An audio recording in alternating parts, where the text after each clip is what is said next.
Texas, north central Henderson County in central Texas, until 4:15 p.m. Central Daylight Time.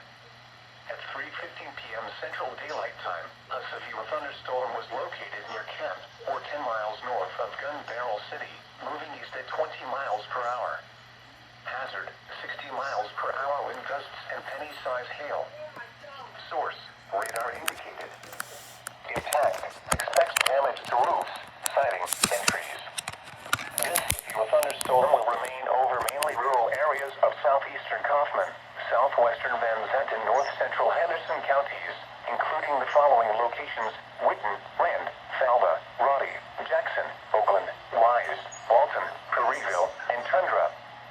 This includes Interstate 20 between mile markers 526 and 535. For your protection, get inside a sturdy structure and stay away from windows.